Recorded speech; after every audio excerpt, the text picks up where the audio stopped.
When you picture King Louis XIV, you probably imagine opulent halls, glittering gold, and the absolute peak of royal power. You see the Sun King, magnificent in his palace at Versailles, a man whose entire life was a performance of unparalleled grandeur.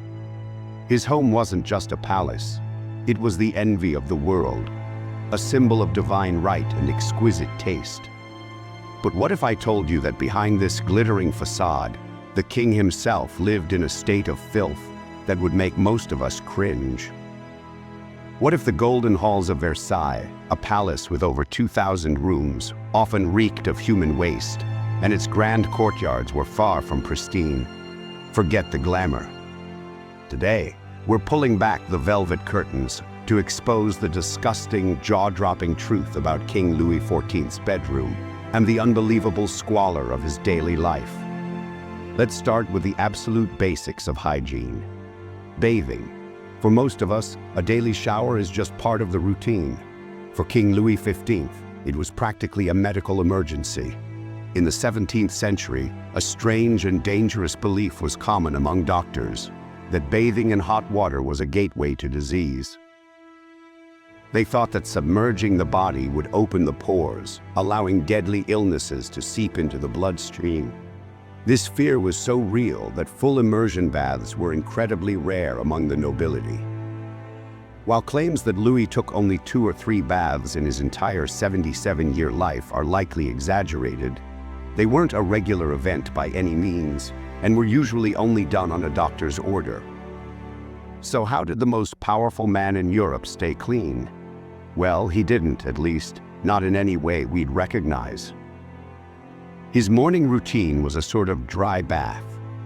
Servants would rub him down with towels, sometimes dry, sometimes lightly moistened with alcohol or perfumed water.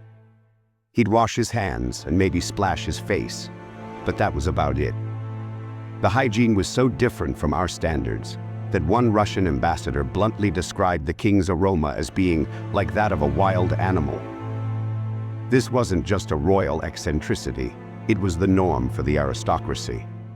They believed cleanliness came from what was under their clothes, not the skin itself. The wealthy prided themselves on their fine linen undergarments, which they changed frequently. They thought the clean fabric would simply absorb sweat and grime, a concept that was more about showing off status than actually getting rid of the smell. When the king got sweaty, he didn't hop in a tub. He just put on a fresh shirt, sometimes changing 3 times a day. It was an expensive, ineffective, and ultimately pretty disgusting solution to a problem soap and water could have easily fixed. If you couldn't wash away the stench, you had to cover it up. And at Versailles, that was an art form. The air in the palace was a thick cocktail of unwashed bodies, bad breath, and food odors, all battling against overpowering floral and musk perfumes. The king himself was initially obsessed with fragrances. He had his own perfumer create new scents for him and had his clothes washed in mixtures of rose water and musk. Ironically, after years of dousing himself in perfumes, he developed severe headaches and became so sensitive to strong smells, he could only tolerate the light scent of orange blossoms. Courtiers who showed up drenched in their own heavy perfumes risked giving the king a headache and falling out of favor. But it wasn't just body odor they were trying to mask. Dental hygiene was practically non-existent, and it's a key reason you rarely see portraits from this era with a wide, toothy grin. Nobles with rotten, decaying teeth were commonplace. The king himself suffered from terrible dental problems for most of his life, having numerous teeth pulled after serious infections. His own wife, Maria Theresa, was known for her black and rotting teeth, a condition blamed on her love for sugary treats and garlic. The smell of decay was so profound that even the king's own mistress, Madame de Montespan, reportedly doused herself in perfume because she couldn't stand the smell of his breath. Now this is where things go from personally disgusting to publicly revolting. If you're finding these filthy secrets as jaw-dropping as we are, make sure to hit that subscribe button. Because the state of the king's body was nothing compared to the state of his bedroom. For us, a bedroom is a private sanctuary. For King Louis XIV, it was the very center of political power and a very, very public space. Every morning and every night, the king's bedroom transformed into a theater for two of the most important ceremonies of the day: the lever, or rising, and the coucher, or going to bed. These were not quiet, private moments. Up to 100 courtiers and officials would pack into his bedchamber, all competing for a position of favor.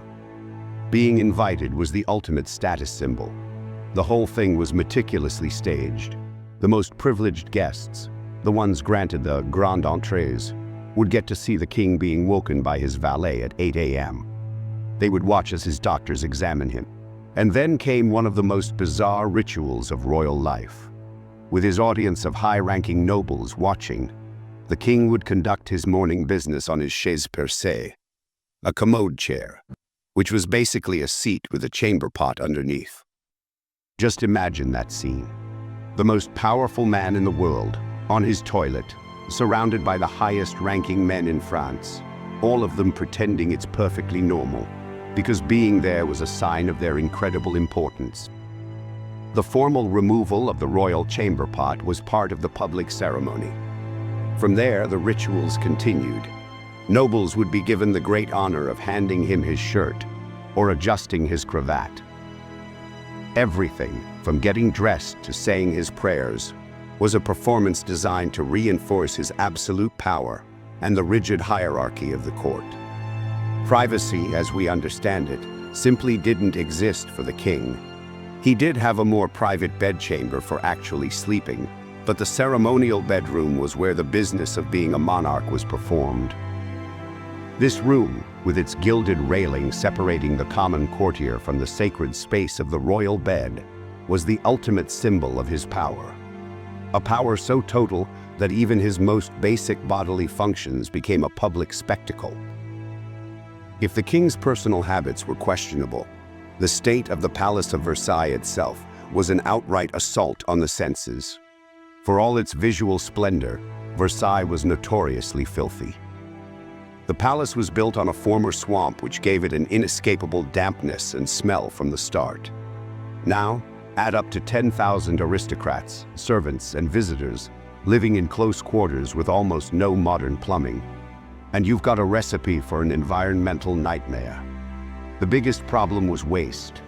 Toilets, as we know them, weren't a feature of the palace. While the king had his commode, most others relied on simple chamber pots. And once used, where did the contents of these thousands of pots go? Often, they were just dumped out of a window into the courtyards or onto a back pathway. Passers-by had to be on constant alert for flying human waste. The result was a palace that reeked. Eyewitnesses wrote about hallways and galleries filled with the stench of urine and feces. One German princess wrote in disgust that it was impossible to walk anywhere without seeing people relieving themselves in a corner. The problem got so bad that an order was eventually issued to have the hallways cleaned of feces once a week. Once a week. This unsanitary environment was a breeding ground for vermin. Rats, mice, and insects were a constant nuisance, scurrying through the lavish apartments.